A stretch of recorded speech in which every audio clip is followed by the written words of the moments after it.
The story begins by introducing us to our main protagonist, a level 1 adventurer named Cranel. He is being chased by a minotaur who is obviously too much for him to handle. Just as the situation is getting dire, he is saved by a beautiful lady adventurer in armor. He falls in love instantly. He heads straight to the Adventurers Guild, drenched in blood, and asks the secretary named Ina to tell him about the girl who saved him. After scolding him for being reckless by going to the dungeon alone despite being a beginner, she tells him that Ise Wallenstein is from the Loki familiar, and that she is a level 5 sword mistress, who is the best in Arario, the city they lived in. Although, what Bell was interested in are more personal details capable of making him get close to her. He is discouraged by Ina because Bell belongs to the Hestia familiar, and adventurers of different familiars can't get close. As he heads out, he is reminded that working hard and becoming strong is the best way to attract women. At home, he's united with his goddess Hestia, who is a minor carefree goddess. She updates his adventurer stats, and although his magic affinity is still 0,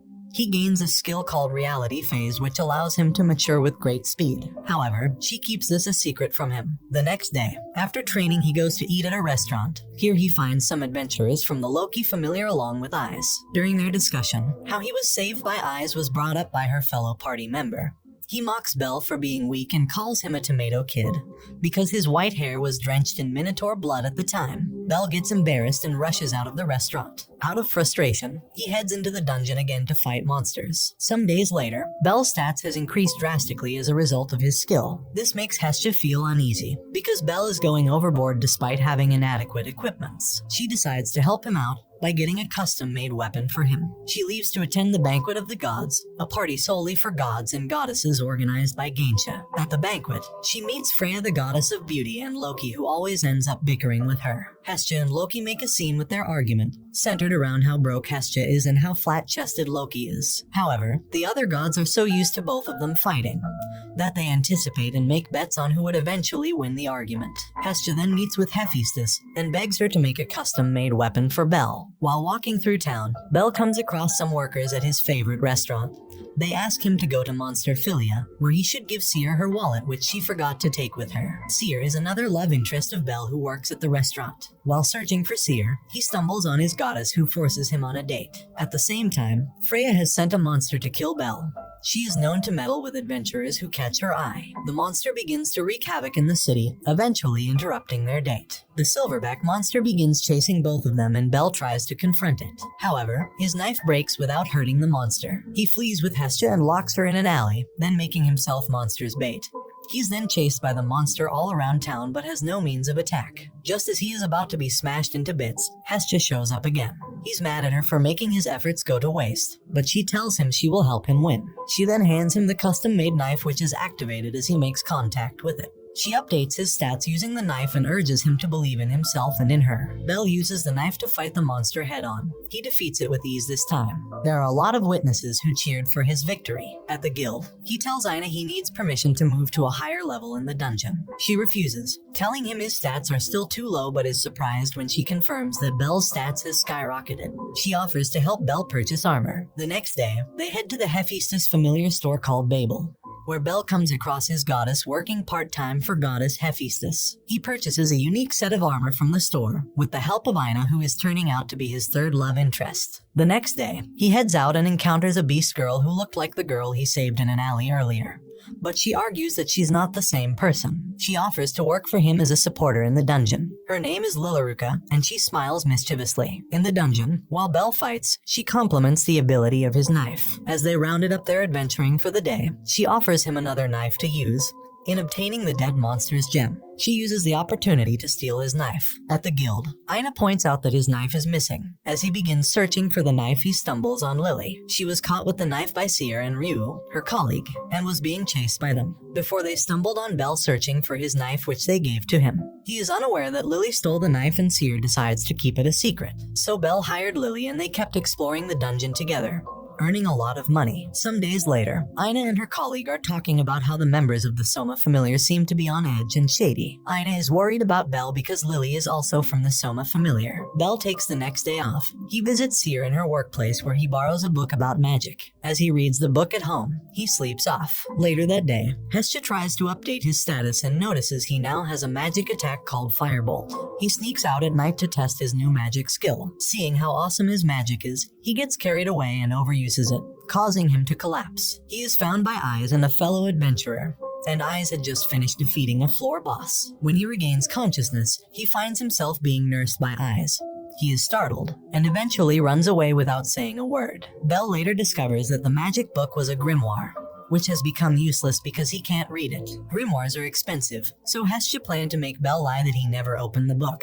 But Belle refuses and went on to apologize. Surprisingly, the matter was handled lightly by the restaurant owner Mamma Mia. We then get flashbacks from Lily's memory, how she was bullied, ripped off, and used after her adventurer parents died, leaving her alone. All she had was the scum adventurers who refused to let her leave and live life outside the Soma Familiar. They would destroy any sign of happiness she tried to hold on to. Eventually, she came to hate the adventurers. Ina inquires about the Soma Familiar from Loki, who tells her that the members of the Familiar don't serve the god Soma. Instead, they worship the booze he makes. They have to contribute so much to the Familiar just to get a sip of the perfect booze. This makes them do anything for money. Ina is worried about Belle. During her inspection of the dungeon, she encounters Eyes. As they talked about Belle, she overhears some adventurers talking about how Belle was going to be left for dead by his supporter. She requests of Eyes to go to Belle's aid. In the dungeon, Lily convinces Belle to head to a deeper level with stronger monsters. However, as Belle fights, she throws monster bait around him and steals his knife with a hook. As the monsters overwhelm him, she runs away happy that she can sell the stolen knife to pay her way out of her familiar. As she heads out, she is intercepted by the adventurers who often bullied her. They took all her stuff, including the key to her safe, and left her in the midst of an army of killer ants which they lured there. As she accepted her fate, ready to be devoured by monster ants, Belle comes to her aid with his firebolt skill, killing off all the monster ants. She bursts into tears and asks why he saved her. She confessed stealing from him and ripping him off any time they exchanged the gems gotten from their adventuring in the dungeon. Belle tells her that he'll save her again and again despite what happens, and they make up. Belle takes Lily and introduces her to Hestia. Hestia makes her swear not to betray Belle ever again, which she obliges. Belle heads to the guild, where he finds Ina and Eyes seated. He tries to run away again, but Eyes stopped him. She gives him his equipment, which he misplaced while fighting the orcs. Shortly after he was betrayed by Lily, she saved him a third time. They both apologize to each other for various reasons, and eventually kicked off their friendship. She then offers to teach Belle how to fight. They kick off their training in another location, but Eyes is rather oblivious on how to train him. She ends up kicking him unintentionally. They later sparred, and she gave him a few tips while completely overwhelming him with her skills. We are taken back to the dungeon where we see one of Freya's henchmen give a minotaur a weapon. He trains the beasts on how to use it. This is for the sake of Freya's mischievous plan involving Belle. Belle keeps up with his training with Eyes, which was mainly him getting the beating of his life. She later urges him to nap, saying it is part of an adventurer's training. As she lays down, Belle hears conflicting voices in his head. That of his grandfather telling him it's okay to take advantage of a lady sleeping, and the voice of Hestia discouraging him. The next day, Belle stumbles on Seer in town. She makes him help her with the dishes at the restaurant. Here, he's joined by Ryu, who tells him she was once an adventurer. Belle asks her how he can rank up his levels. He feels inferior and left behind by Eyes, who reached level 6. Ryu tells Belle he needs to have a special move and having an adventuring party is necessary to rank up quickly. Belle trains with Eyes for the last time as she plans on joining her familiar members on an expedition into an unexplored floor of the dungeon. Belle and Lily walk into the dungeon, and he notices something feels off. They have encountered fewer monsters than usual. Suddenly, a minotaur shows up. Belle has flashbacks from the day he was saved from a minotaur by Eyes. He is frightened and can't move. This is the monster Freya sent after him with a weapon. The monster attacks them, but Lily manages to help a static Belle invade the attack, but she loses consciousness as a result of the attack. Belle fires shots of magic at it, but the monster is unhurt, and they continue fighting. At the same time, Eyes and her party encounter an adventurer who got attacked by the minotaur. He explains the situation to them, and Eyes runs to help Belle. As Belle continues his fight with the beast, Lily wakes up and he yells at her to run away. She runs away but comes back a few moments later with Eyes and her party, which includes Bete, who mocked him way back at the restaurant. The monster knocks Belle over and Eyes rushes to save him. He has flashbacks of when she saved him before. He tells her he can't allow her to save him again and proceeds to fight the Minotaur. This time with more determination. Lily begs the others to save Belle, but Belle's intense battle stops them from doing anything. His fighting doesn't seem like that of a level 1 adventurer. Eyes stops Bete as he tries to intervene. Belle fights brilliantly and defeats the monster, but he also passes out while on his feet. Everyone from the Loki familiar is interested in Belle's stats. Someone checks it and tells them all his abilities are S-ranked already. Belle attains level 2 in less than 2 months and is becoming the talk of the town. Hestia also tells him he has gained a new skill called Argonaut. Argonaut means dreaming of becoming a hero, and Hestia teases him about his childish side. Hestia tells Belle she is heading out to attend Denatus, a gathering of gods where they pick adventurer names for familiar members who have ranked up. At Denatus, she comes across Takemikazuchi, a god who is close to her familiar. He tells her that someone in his familiar also ranked up. Belle thinks about the possibility of getting a fancy name like Fire Blizzard or Tornado Typhoon, but is disappointed to hear he was given the name Little Rookie. At the restaurant, he meets with Ryu, Seer, and Lily, who join him to celebrate his rank up. As they have a good time, some adventurers volunteer to accept him into their party, but the conversation quickly turns into a fight between Ryu and the adventurers. But the fight was cut short by Mamma Mia, who is the owner of the bar. Belle tries to get a new armor like his former one made by Welf Krazo. When he mentions the name, the man in front of him reveals himself to be Welf. He offers to make his weapon and armor if Belle agrees to let him join his party. They head into the 11th floor of the dungeon immediately. Lily reveals that Welf's family used to be famous magic sword makers before their sudden downfall. Their conversation is interrupted by orc monsters. As they fight, a giant monster suddenly appears close to Lily. Other adventurers make a run for their lives because the monster is a baby dragon. Belle shoots his firebolt skill at the monster, but the firebolt skill is white instead of the usual flaming appearance. The monster dies in one hit, surprising even Belle himself. His goddess Hestia later tells him that the white attack was his newly acquired Argonaut skill. Later, Welf offers to make something for Belle, although it was a test to see if Belle was after his magic sword-making skill. He tells Belle how he hates magic swords. Welf eventually uses the Minotaur horn, which Belle carries out like a victory trophy, to make a new knife for him. Belle and the others head to the middle floor of the dungeon. As they fight, they encounter more interesting monsters. In town, we are introduced to God Hermes and his associate Sphi, who also seem to be interested in Belle. Back in the dungeon, members of Takemikazuchi Familiar are being chased by a pack of wolf monsters. They decide to lead the monsters towards Belle's party, thus allowing them to escape. Belle's party is overwhelmed by monsters from all angles. Hours pass by on the surface, and familiar Takemikazuchi tells Hestia what had occurred.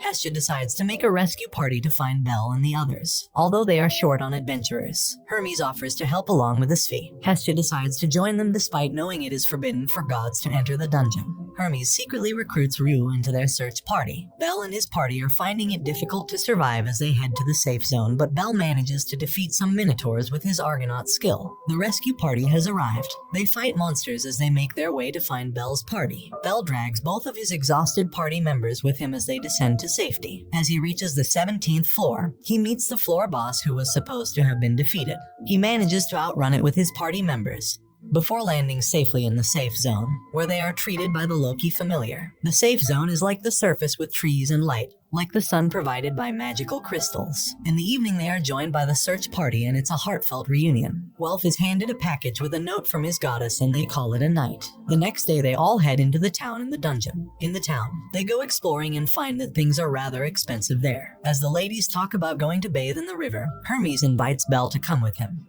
He later leads him to peek while the ladies are having their bath. Belle ends up falling into the pool and seeing everything that a part of himself hoped not to see. Later that day, Belle finds that Hestia has been kidnapped by some jealous adventurers and rushes to rescue her. The adventurers offer to release Hestia after a one-on-one duel. During the duel, the adventurer uses an invisibility trick to beat Belle mercilessly. Some moments later, Welf and some other adventurers come to his aid. The scene turns into a fight between adventurers. Belle manages to sense the invisible adventurer. He then renders his trick useless. As their fight begins reaching its climax, Hestia releases her goddess power and orders everyone to stop fighting. Just as the commotion dies down, a powerful monster called the Floor Boss shows up. It immediately begins wreaking havoc on everything on sight. All the adventurers team up to defeat the level 5 monster. They fire all the spells and attacks at their disposal, but the monster regenerates instantly. It begins wreaking havoc again and injures most of the adventurers. Ryu and his Fi manage to suppress the monster for a while. Bell tries to use his Argonaut skill on the monster, but it counters it and attacks Bell, who is saved by a member of the Tekkamikazuchi familiar. Bell is injured severely. As he lays down, he hears the voice of Hermes and Hestia, and it reminds him of his grandfather. Bell rises and then advances with a magic sword as he activates his Argonaut skill. Other adventurers release all their magic attacks, trying to create an opportunity for Bell to strike. He charges his attack to the maximum and lunges at the monster. Bell defeats the monster. We then hear Hermes say to himself how Bell is the grandson of Zeus. If you guys would like me to review the second season, please leave a comment below, and thanks for watching. Don't forget to like and subscribe if you enjoyed, and turn on the notification bell so you never miss out on another video. Until next time guys, take care.